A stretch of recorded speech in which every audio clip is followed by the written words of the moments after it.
Hello everyone and welcome to today's video. We're diving into the three most important cloud breaches in history that shaped how we think about cloud security today. These incidents not only exposed massive vulnerabilities, but also taught us valuable lessons that are still relevant. If you work with cloud environments or you're just curious about cybersecurity, this is the video for you. So let's get started. Our first story is the Capital One data breach of 2019. This is one of the largest financial data breaches ever, affecting over 100 million customers in the US and Canada.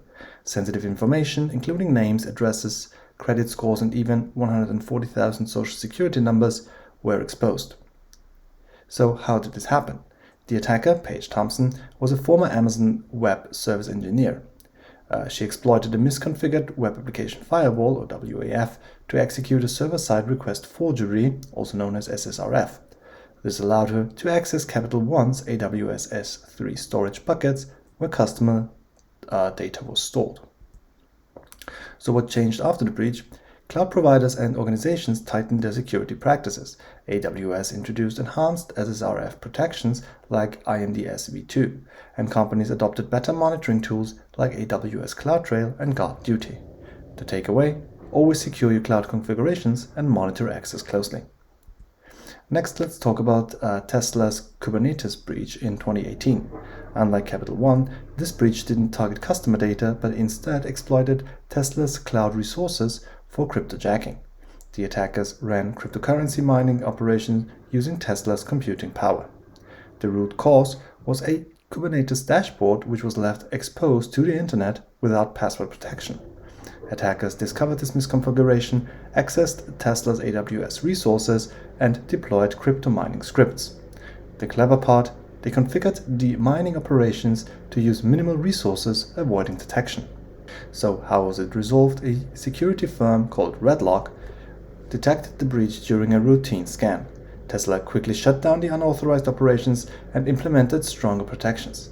Today, tools like Kubernetes, audit logs, and container security solutions like Arcor Security are commonly used to prevent such incidents. The final story is the Uber data breach of 2022. This breach is infamous for its simplicity and effectiveness. An attacker used social engineering to bypass Uber's security systems and gain administrative access. The attacker used an MFA, so multi-factor authentication, fatigue attack, bombarding an employee with repeated login requests until they approved one out of frustration. With these credentials, they accessed Uber's VPN and found hard-coded admin credentials in PowerShell scripts.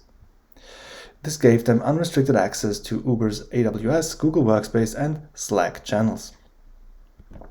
So how did Uber respond? They strengthened MFA policies by implementing number matching, improved privileged access management, and moved towards a zero-trust architecture. And if you want to know more about Zero Trust, you'll find a video about it in the description of this video.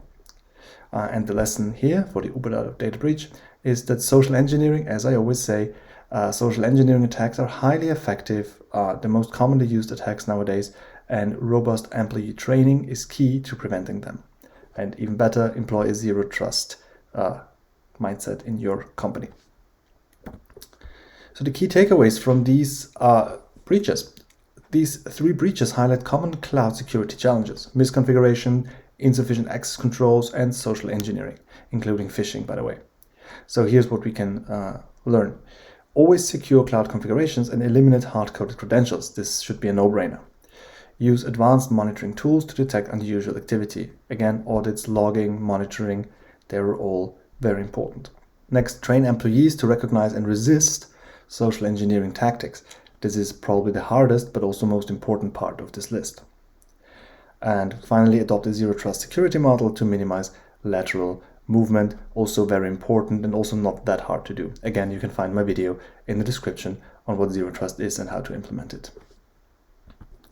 So these historic breaches remind us of the ever-evolving cybersecurity landscape. As technology advances, so do the methods of attackers. But social engineering has always been employed and will always be employed by attackers. So if you want to stay ahead, subscribe to this channel, join the conversation in the comments, and let me know which breach do you think had the biggest impact, what breach did I not list in this video, and I'll see you in the next video.